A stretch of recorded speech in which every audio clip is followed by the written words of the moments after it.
नमस्कार दोस्तों, स्वागत है आपका इलेक्ट्रिशियन थ्योरी की इस क्लास में। आज की वीडियो का विषय है चालक पदार्थ, अर्धचालक पदार्थ और कुचालक पदार्थों के गुणधर्म। ठीक है, तो इनके गुणधर्म में पहला जो आधार लिया है मैंने ऊर्जा बैंड के आधार पे। ऊर्जा बैंड के आधार पे क्या क्या अंतर रहता है इनमें, तो देखो ऊर्जा बैंड में क्या होता है, कोई भी जो परमाणु होता है उस परमाणु में एक संयोजी बैंड होता है। संयोजी बैंड उसको बोलते हैं जिसमें संयोजी इलेक्ट्रॉन रहते हैं। ठीक, ये संयोजी बैंड है। और दूसरा होता है चालन बैंड। चालन बैंड उसको बोलते हैं जिसमें मुक्त इलेक्ट्रॉन होते हैं। तो ये हो गया आपका चालन बैंड। ठीक है, इसमें क्या होते हैं, मुक्त इलेक्ट्रॉन होते हैं, मुक्त इलेक्ट्रॉन। और ये होता है संयोजी बैंड, इसमें संयोजी इलेक्ट्रॉन रहते हैं, संयोजी इलेक्ट्रॉन रहते हैं। ठीक है, तो ये क्या होते हैं, जो चालक पदार्थ होते हैं उन चालक पदार्थों में चालन बैंड और संयोजी बैंड आपस में ओवरलैप करते हैं, यानी इनमें कोई भी अंतराल नहीं होता। जितना अंतराल होता है वो अंतराल आपका ऊर्जा अंतराल कहलाता है। ऊर्जा अंतराल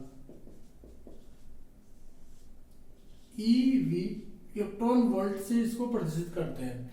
तो जो चालक जो पदार्थ होते हैं उनमें जो ऊर्जा अंतराल होता है आपस में ओवरलैप कर रहे हैं।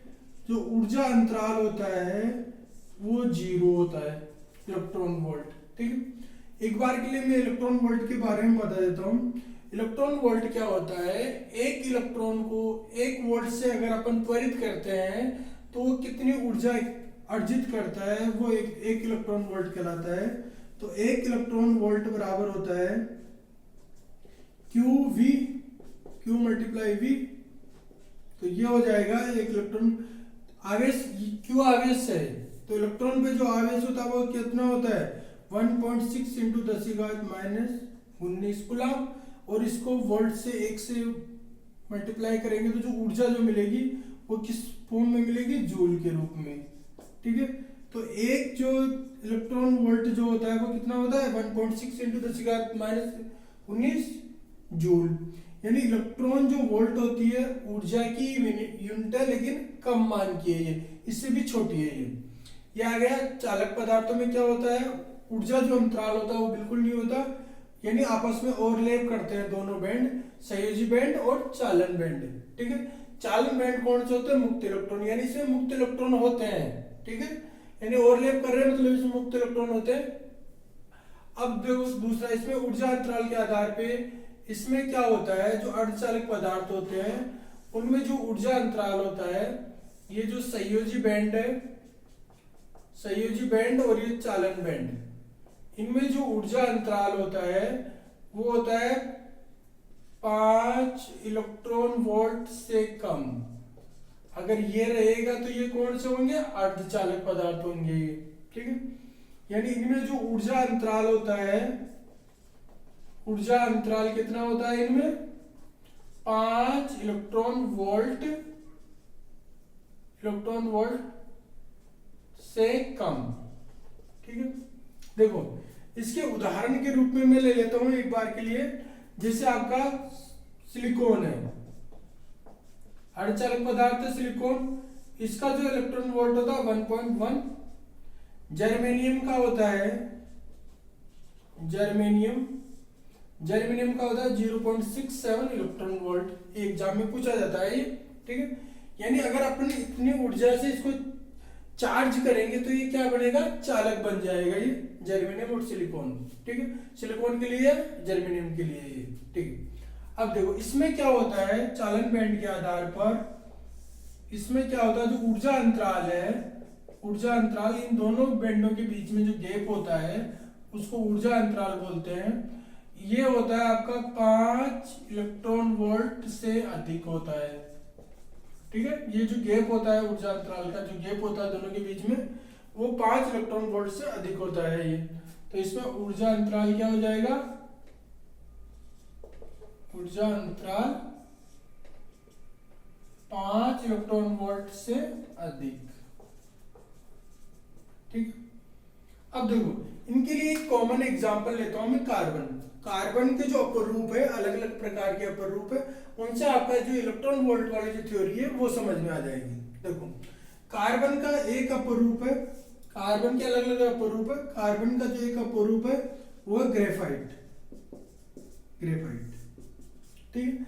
ग्रेफाइट में क्या होता है, जो ऊर्जा अंतराल होता है जो होता है वो 0 eV होता है। इसलिए जो ग्रेफाइट जो है कार्बन का अपर रूप है वो क्या होता है, चालक पदार्थ होता है। इसका जो एग्जाम्पल है वो है ग्रेफिन। उदाहरण ले रहा हूं मैं, उदाहरण है ये, और भी उदाहरण है अपन बाकी में उदाहरण बताऊंगा। उदाहरण ग्रेफाइट, इसका है ग्रेफिन। ग्रेफिन इसका 1.2 के आसपास होता है, तो ये क्या हो जाएगा, अर्धचालक हो जाएगा, ठीक है। और इसमें अपन हीरा, डायमंड, हीरा, इसका जो था 5 इलेक्ट्रॉन वोल्ट से अधिक होता है, ये से अधिक, तो ये क्या हो जाएगा, देखो ग्रेफाइट क्या हो जाएगा, चालक हो जाएगा। जो अपने पेंसिल की जो लीड होती है ना, pencil lead, pencil lead, carbon Bruce, carbon Bruce, ये इसी के बने होते हैं। ये ग्रेफिन, ग्रेफिन किसका, अर्धचालक का उदाहरण है, अर्धचालक का उदाहरण है ये। और ये किसका है, कुचालक या अचालक का उदाहरण है ये, ठीक है। तो इलेक्ट्रॉन वोल्ट वाली समझ में आ गई थ्योरी आपके, तो आप इसका स्क्रीनशॉट ले लो, इसके बाद आगे बढ़ते हैं ये, ठीक है। 1 मिनट का टाइम है, ले लिया स्क्रीनशॉट। अब इसको मिटाते हैं ये, आगे इनके अगले वर्गीकरण में जाते हैं। पहला वर्गीकरण ऊर्जा बैंड के आधार पे था, यानी चालक पदार्थ कौन से होंगे। एग्जाम में क्वेश्चन पूछा जाता है, चालक पदार्थों में जो ऊर्जा अंतराल होता है वो 1 इलेक्ट्रॉन वोल्ट से कम होता है, अर्धचालकों में क्या होता है, 5 से कम होता है, ठीक है। और इसमें क्या होता है, 5 से अधिक होता है। चालक पदार्थों में ऊर्जा अंतराल 0 होता है, अर्धचालकों में क्या होता है, 5 से कम, और चालक में क्या, कुचालक में क्या होता है, 5 से अधिक। अगला जो वर्गीकरण है वो है मुक्त इलेक्ट्रॉनों की संख्या के आधार पे। तो इसमें क्या होते हैं, दूसरा जो वर्गीकरण है मुक्त इलेक्ट्रॉन, तो इसमें क्या होता है, मुक्त इलेक्ट्रॉन अधिक, मुक्त इलेक्ट्रॉन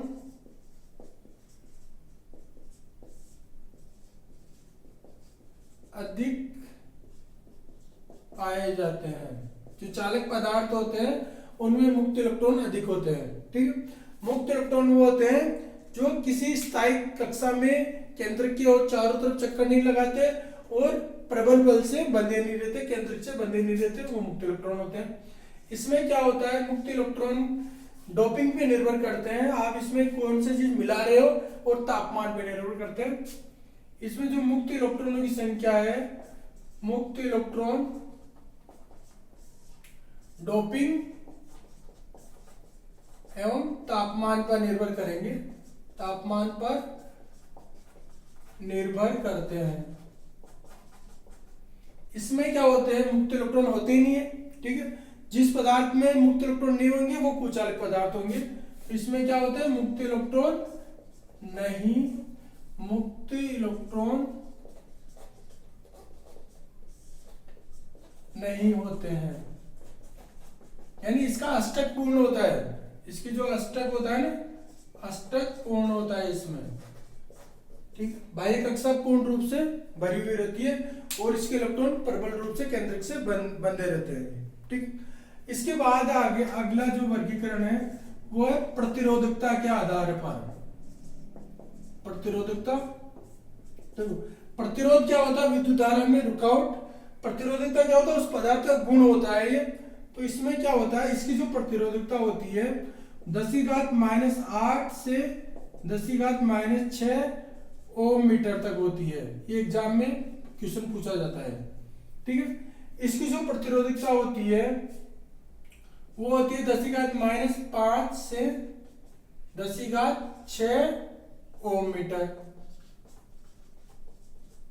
इसकी जो प्रतिरोधकता होती है वो होती है 10⁻11 से 10⁻18 ओम मीटर तक, ये प्रतिरोधकता के आधार पे इनका वर्गीकरण हो गया।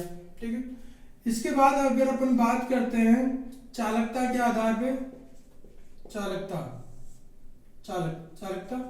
इनकी चालकता अधिक होती है, इनकी चालकता क्या होती है, चालक और कुचालक के मध्य की, चालक एवं कुचालक के मध्य की होती है, इसमें मध्य की होती है। इनमें क्या होती है, चालकता शून्य होती है। जब प्रतिरोध अधिक होगा, यानी कुल मिला के यहाँ क्या है, प्रतिरोध कम है, प्रतिरोध क्या हुआ यहाँ कम है, यहाँ मध्यम है, मध्यम, और यहाँ पे क्या होता है, उच्च होता है। ठीक है, तो यहाँ चालकता क्या होगी, चालकता क्या होगी, शून्य होगी। जब प्रतिरोध अधिक होगा तो चालकता शून्य होगी। इसके बाद अगली बात करते हैं अपने ऊष्मा की, ऊष्मा चालकता की। ऊष्मा चालकता यानी ऊष्मा को प्रवाहित करते हैं नहीं करते हैं, तो जो चालक पदार्थ होते हैं जो विद्युत धारा को प्रवाहित करेंगे वो क्या करेंगे, ऊष्मा को प्रवाहित करेंगे। ऊष्मा एवं विद्युत धारा को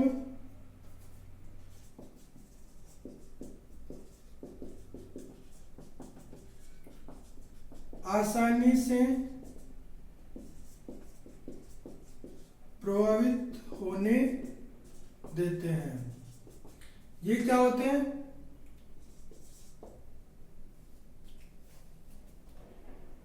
विशेष परिस्थितियों में, विशेष परिस्थितियों में लोग इनमें डोपिंग करेंगे, तापमान बढ़ाएंगे, तभी क्या करेंगे, ये विद्युत के चालक बनेंगे। विद्युत के परिस्थितियों में विद्युत के चालक, और ये क्या होते हैं, ऊष्मा और विद्युत के कुचालक होते हैं। ऊष्मा एवं विद्युत के कुचालक होते हैं। अब देखो इसमें अगला है इनके तापमान पर निर्भरता।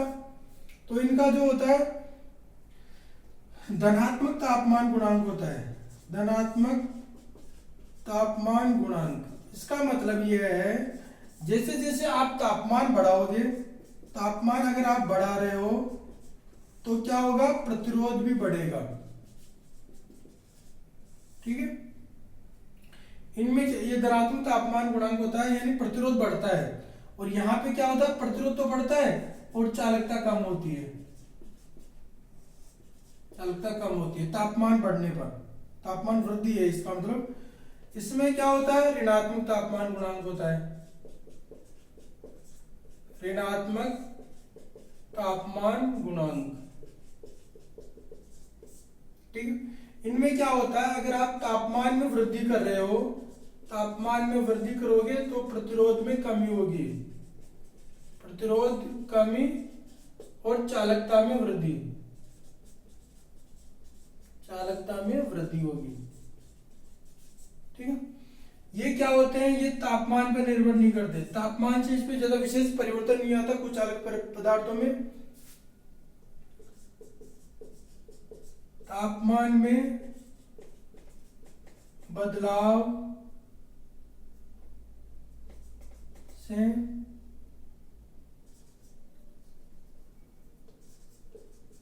प्रतिरोध पर विशेष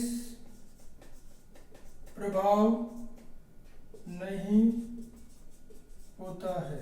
ठीक है, तो देखो यहां तक उतार लो। इसके बाद इनके उदाहरण देखते हैं, स्क्रीनशॉट ले सकते हो आप। तो देखो इनके उदाहरण लास्ट पॉइंट के रूप में ले लेते हैं, इनके कौन कौन से उदाहरण होते हैं।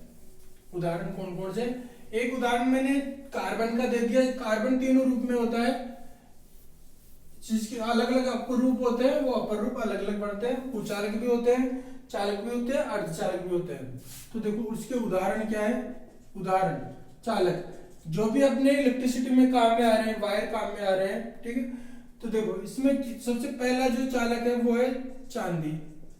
चांदी जो धात्विक जो पदार्थ होते हैं, या लिख लो धात्विक जो पदार्थ होते हैं, धात्विक पदार्थ, जिसे चांदी हो गया, तांबा,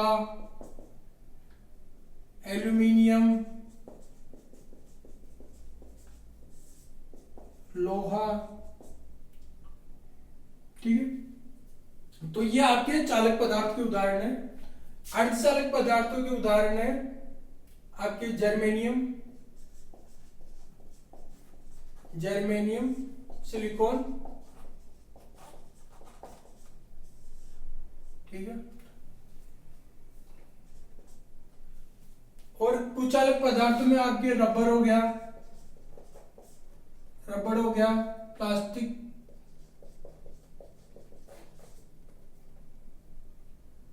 प्लास्टिक, कपड़ा हो गया, कपड़ा के अलावा हो गया आपके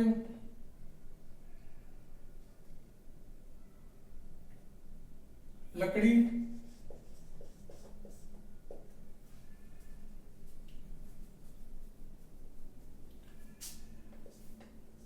अभ्रक, माइका, ये इनके प्रमुख उदाहरण है। तो आपको ये वीडियो अच्छे से समझ में आया होगा, आपने बड़ी देरी से सुना, इसके लिए धन्यवाद।